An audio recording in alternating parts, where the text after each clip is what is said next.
The Amazon Echo on my kitchen counter blinked blue and announced in that cheery robot voice that someone had changed a password at 3 o'clock in the morning, and I stayed quiet while something cold broke inside me. I did not ask who did it, not right away. I just stared at the tiny light, listening to the silence that followed, and wondering why my own home suddenly felt like a stage right before the curtain drops. My name is Morgan. I am 32 years old, and I work as a dental hygienist at a busy office where people cry over cavities like they are funerals. My daughter Greer is 9. She has that sweet, careful little voice like she is always apologizing for taking up space, but she carries a kind of energy that makes you double check the locks even when you know she is just a kid. She is the type who will hug you tight, whisper that she loves you, and then casually mention she knows where you hide the good snacks. My husband Dashel likes to call himself old school. He says it like it is a compliment. He thinks consequences are the only language children understand, and he says it with a confidence that makes other parents nod even when they look uncomfortable. Greer loved her Roblox account the way some kids love a blanket. It was her world, her little digital neighborhood, her friends, her routines, the same way I make coffee before work. She checked her messages, updated her avatar, and did her daily tasks like she was clocking in at a job. I did not love how much she loved it, but I respected it because it was hers. Dashel did not respect it. He saw it as leverage. The night everything cracked, Greer forgot to put her wet towel in the laundry basket. That was it. Just a towel. A normal kid mistake. The kind of thing you sigh about and fix later. But Dashel had already been irritated all week. Work stress, traffic, a blown tire on the highway. He came home carrying that tight jaw mood, the kind that makes a person look for something small to control because everything big feels out of control. He stood in Greer's doorway and watched her sit on the floor with her iPad propped against her knees. She was humming to herself, building something bright and silly, something that made her feel powerful in a way the real world never lets a 9-year-old feel. Dashel said her name once, Sharp. Greer looked up like a deer caught in headlights. He held up the damp towel with 2 fingers, like it offended him. He asked why she could remember passwords and outfits and little games, but could not remember something as simple as a towel. I watched from the hallway. I could feel the warning in my own body, like heat behind my ribs. Greer said she forgot. She started to stand up. Dashel told her to sit back down. Then he said very calmly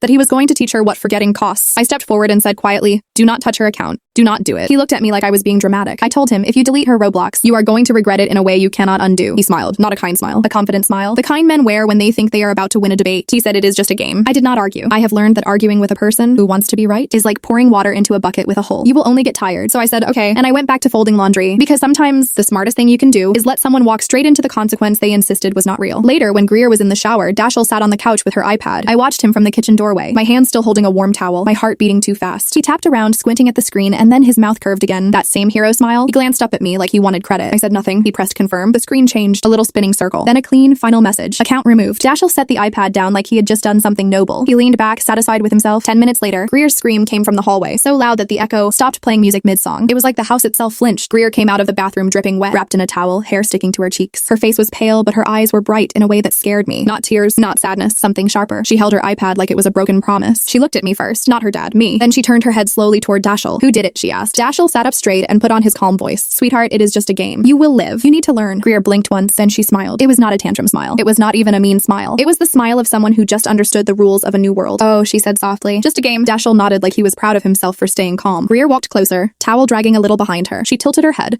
studying him like he was a bug pinned to cardboard. Okay, she whispered. Then say goodbye to yours. Dashel laughed like that was cute. I did not laugh. I felt my stomach drop. Because in that moment, I realized Greer was not upset in the way adults expect kids to be upset. She was not melting down. She was recalculating. The next morning, Dashel's alarm did not go off. He shot up late, swearing under his breath, fumbling through the blankets. He grabbed his phone, and the moment the screen lit up, a children's song exploded at full volume, loud, high-pitched, repeating, like it was mocking him. Greer sat at the kitchen table eating cereal with the calm focus of a judge. Dashel slapped the phone screen, trying to stop it, and it got louder. Greer sipped her orange juice and said, "You should really stay hydrated." He looked at me, confused, irritated, embarrassed. I raised my eyebrows and took a slow sip of coffee. I stayed quiet. Dashel rushed through the kitchen, grabbed the sugar from the counter, dumped it into his mug without looking, and took a big gulp. He froze. His face twisted. He spit it out into the sink. Salt. Greer tapped her spoon against her bowl like she was counting down time. Dashel turned and barked her name. Greer blinked up at him, innocent. "Maybe you should check labels," she said. He slammed the mug down, snatched his keys, and stormed out. A few seconds later, the front door opened again, and Dashel walked back in, breathing hard. The key would not go into the ignition, he said. Greer slid off her chair and wandered toward the window, peeking through the blinds like she was watching a movie. "That is weird," she said. "Maybe it is clogged." Dashel glared at her and then at me, like he expected me to fix it. I stayed quiet. He went outside again. A minute later, he came back holding his key fob between 2 fingers. The metal was coated, sticky, sparkling, glitter glue, pink glitter glue with tiny sequins. He stared at it like it was radioactive. Greer stood in the hallway, towel now replaced with pajamas, hair still damp, and she said, "Still just a game, huh?" Dashel's face flushed. He opened his mouth to yell. I held up one hand, not at Greer, at him, not a threat, a boundary. He swallowed his anger, because he knows what it looks like to be a grown man screaming at a 9-year-old. Instead, he grabbed his jacket, muttered something about taking my car, and slammed the door. Greer watched him leave, then turned to me with a small shrug, like she was asking if I understood. I did not know what to say. I felt a strange mix of fear and pride and guilt, like I had raised a child who could defend herself, but I did not know where the line was between defending and destroying. That day at work, I kept thinking about the echo light blinking in the dark, the password change at 3 in the morning. Someone had planned something before the deletion. Someone had moved first. By lunch, Dashel texted me furious. A list. It was titled Consequences. My throat went tight. The list had neat little lines like a plan, like a schedule. There were check marks beside the first few items. Alarm, check. Coffee, check. Car key, check. My hand started to tremble, not because I thought Greer was evil, because I realized how quietly she could do damage and how little noise she needed to make it happen. I heard Dashiell's car pull into the driveway. My stomach sank. Greer's marker paused mid-stroke. She did not look scared. She looked ready. Quick pause outside the story. Some nights I am editing and I want to quit, but then I see your comments and I keep going. Tap like, subscribe, and tell me where you are listening from. Your city, state, or country. Okay, continuing. Dashiell came in carrying the stress of the entire day in his shoulders. His tie was crooked. His eyes were tired, but his pride was still awake. He saw Greer and his face hardened. He said, "We are going to have a talk." Greer set her marker down carefully. She folded her hands in her lap like she was at school. "Okay," she said. Dashiell started lecturing. Respect, rules, boundaries, screen time, responsibility. He talked and talked. Like words could rebuild what he had smashed with one smug tap. Greer listened without interrupting. I watched her face the whole time, and I felt my own shame rising, because part of me wanted to stop it, and part of me wanted to see if Dashiell would finally understand that a child is a person, not a project. When he finished, he asked her if she had learned her lesson. Greer nodded slowly. "Yes," she said. Dashiell's shoulders loosened like he felt victorious. Then Greer looked straight at him and said, "Can I ask you one small question?" Dashiell said, "Fine." Greer tilted her head. Her voice stayed sweet. "When you deleted my account, Daddy, did you think I would forget?" Dashiell scoffed. "I thought you would move on." Greer nodded again, like she was taking notes. Then she stood up, walked past him, and picked up his phone from the kitchen counter. She held it lightly like it belonged to her. Dashiell's eyes narrowed. Greer said, I moved on to this." And she turned the screen toward me. My heart stopped because I saw a draft message already typed out, addressed to one contact, his mother. The text began with 2 words that made my skin crawl. "Hey, Grandma, we need to talk." I stared at the screen and my mouth went dry. I could feel my pulse in my ears loud enough that I was sure they could hear it too. Dashiell's face changed fast, like a man realizing the floor under him is not solid. Greer stood there with his phone like it was a remote control to his whole life. She was so still. No tantrum, no tears. Just that calm, careful look that made her seem older than 9. Dashiell reached out slowly. "Give me that," he said. Greer leaned back a half step. Not running, not panicking, just moving enough to remind him she had space and choice. I finally found my voice, but it came out soft. "Greer, honey, put it down." She looked at me, and in that glance I saw what she was really doing. She was not trying to be cruel. She was trying to be understood. In her mind, he had taken something she loved and called it nothing. So she was picking something he loved and showing him it could be taken too. Dashiell tried to laugh, but it sounded cracked. "This is not funny," he said. "That is my mom." Greer nodded. "I know," she said. "That is why it works."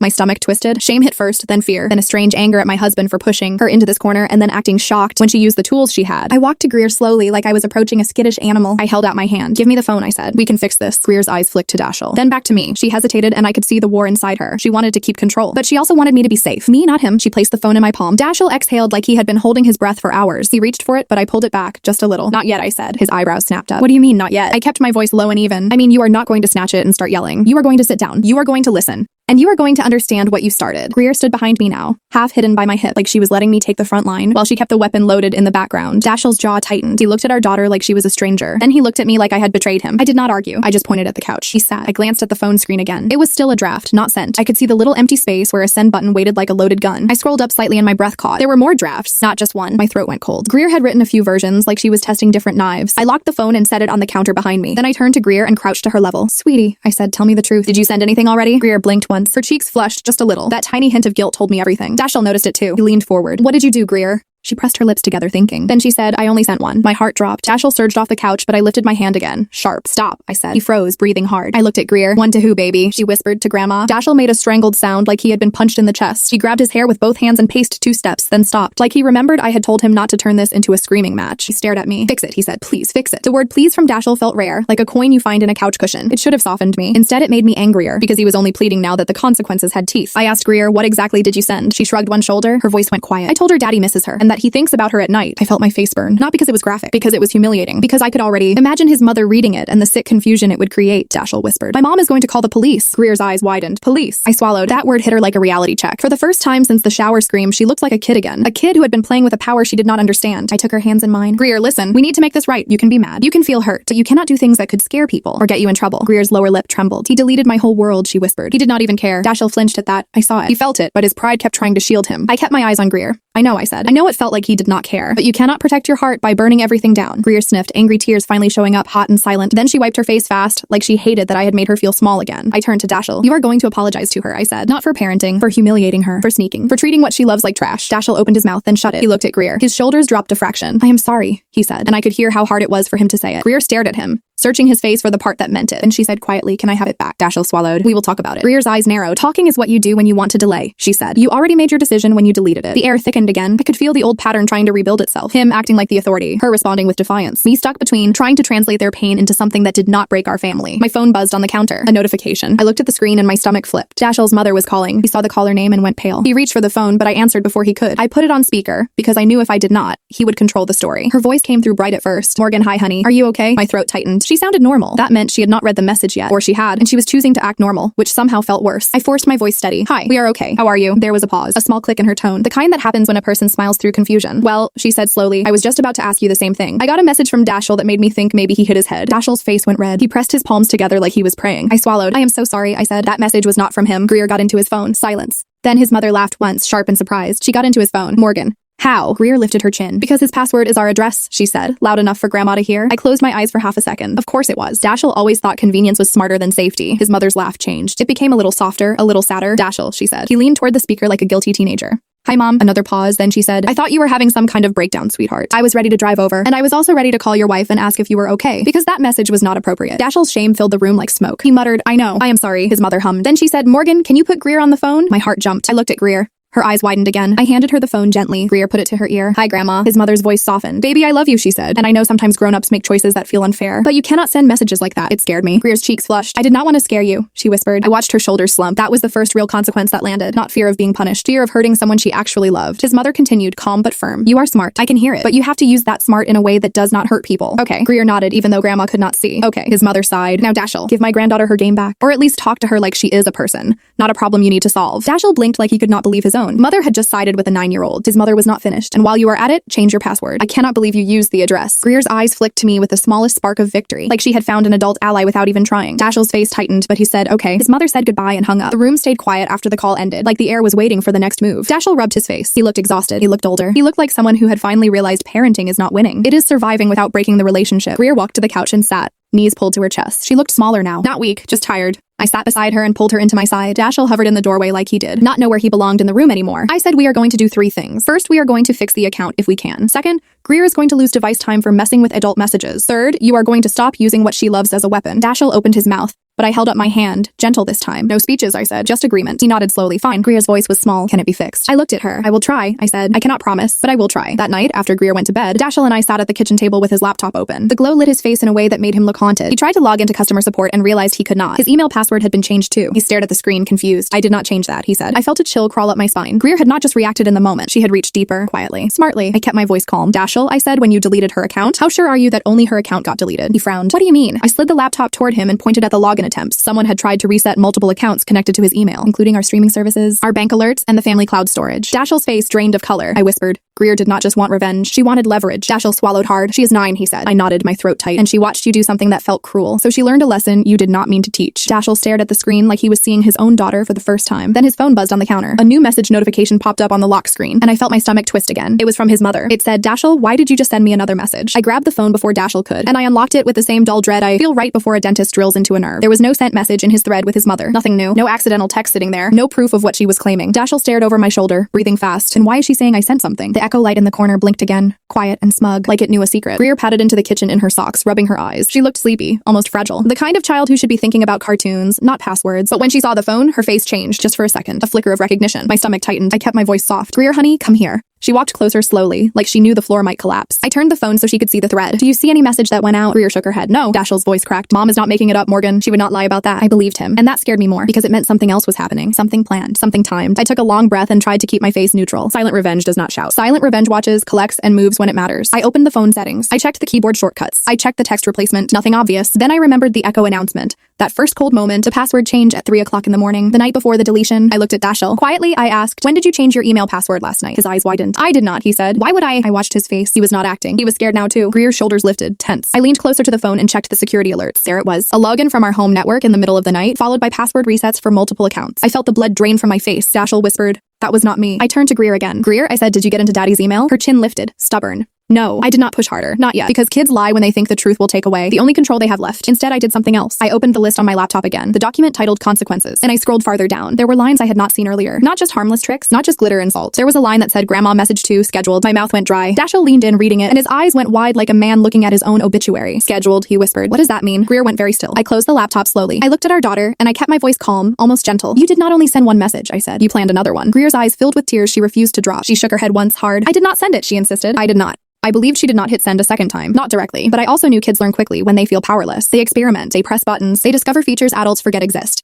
I turned the phone toward myself again and checked the automations, the little built-in shortcuts, and there it was. A scheduled message automation set to run later, with a pre-written text that would send without anyone touching the screen, as long as the phone stayed on and connected. My hands started shaking. It was clever. It was quiet. It was devastating. Greer had built a trap that would keep hurting him even after he took the phone away, because the consequence was not only the moment, it was the waiting. Dashel stared at the screen like he was watching his own authority get peeled off in strips. He looked at Greer and his voice went low. You did this. Greer's tears finally spilled, silent and angry. She wiped them with the heel of her hand. You deleted me, she said. You made me disappear. That line hit me in the chest, not because it was dramatic, because it was true in the way only a child can say truth. Her account was not just a game to her, it was her identity, her friendships, her place where she mattered. Dashel's shoulders sagged. He sat down at the table like his legs gave up. I did not think, he whispered. I thought it would teach her. I swallowed hard. You taught her, I said. Just not what you wanted. Greer stood there crying quietly, and the sight of her trying to hold herself together made my throat burn. I wanted to scoop her up and promise her I would protect her from everything, but I also needed to protect her from herself. I wiped my own eyes before they could fall. Then I turned the phone so Greer could see the automation. Sweetheart, I said, this is not a prank anymore. This is a weapon. You are too young to carry this kind of power without it hurting you too. Greer sniffed. I just wanted him to feel it, she whispered. I nodded. I know. Dashel rubbed his face. He looked exhausted. Morgan, he said, what do we do now? I could have yelled. I could have made it dramatic. I could have thrown the phone at him and told him he deserved it. Instead, I did what I always do when someone I love messes up. I got quiet and practical. First, I said, I am turning this automation off. I tapped the screen. Disabled. Then I turned to Greer. Second, you are losing iPad privileges for a while. Not because you were angry. Because you crossed a line that could have scared people and ruined trust. Greer's face crumpled. She opened her mouth to argue, but I held up my hand. Not a threat. A boundary. And third, I said, looking at Dashel, you are going to fix what you broke. Not by buying things. By repairing the relationship. He swallowed. How? I took a breath. You are going to sit with her, and you are going to help her rebuild her account or recover it. You are going to listen while she tells you what it meant to her. No defending yourself. No lectures, just listening. His eyes flicked to Greer. He looked scared of doing it wrong again. Good. Fear can be useful when it makes you careful. Greer wiped her face. If he gives it back, she said, I will stop. Dashel nodded quickly like he was grabbing a life raft. I was not done. I walked to the drawer and pulled out a small notebook. It was boring, plain, the kind you use for grocery lists. I set it on the table. From now on, I said, we have a family rule. Consequences are not surprise attacks. They are explained, agreed, and consistent. Dashel frowned. Like a contract. Exactly, I said. Because right now nobody trusts anybody, and trust is the whole house. When it cracks, everything else becomes a weapon. Greer stared at the notebook like it was serious. I could tell she respected it because it was real. Not a lecture. Not a threat. A structure. Dashel opened the notebook. His hands were still shaking a little.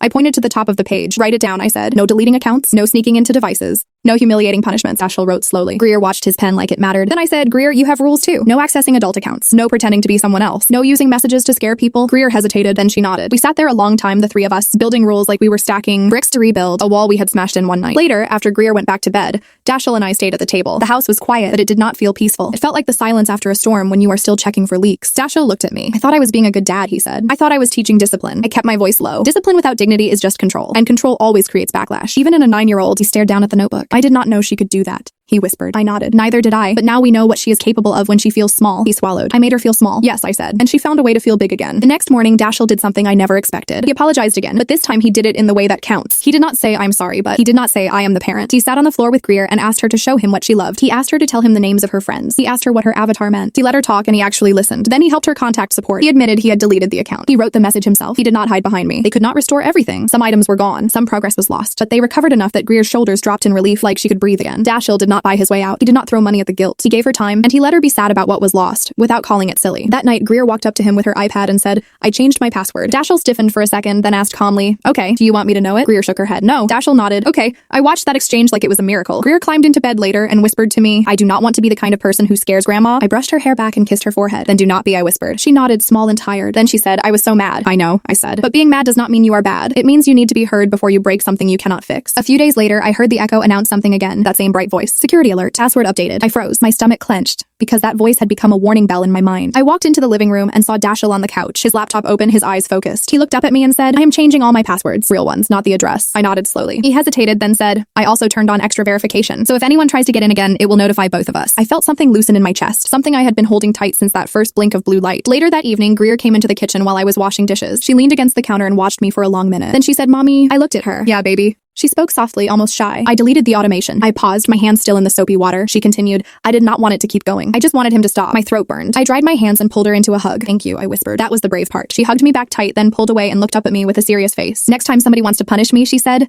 they can talk to me like I am real. I nodded. Yes. She turned to leave, then stopped at the doorway and glanced back at me. Her voice was calm, angelic, almost sweet. And she said, I know where the notebook is, just in case. Then she walked away, and I stood there in the kitchen feeling a strange mix of love and fear and pride. Because my daughter had learned something that night, so had my husband, and so had I. Because the truth is, the scariest part was never the glitter glue or the salt or the message drafts. The scariest part was how quiet it all was. How easy it is to underestimate someone small until they learn to fight with silence. And in this house, silence finally started meaning respect. Now, I am going to step out of the story for a second and just say this in my own voice. When someone feels powerless, they will find power anywhere they can. Even if it is messy. Even if it is wrong, especially if nobody is listening. And the scary thing is, once a person learns that quiet control works, they might use it it again and again, unless something changes. What changed for us was not fear, it was dignity. It was finally treating feelings like they mattered before they turned into weapons. I learned that boundaries are not about punishing, they are about protecting. Protecting kids from adults who act without thinking, and protecting adults from the parts of kids we create when we make them feel invisible. And if I could wrap it up in one sentence, it is this: respect is always cheaper than revenge.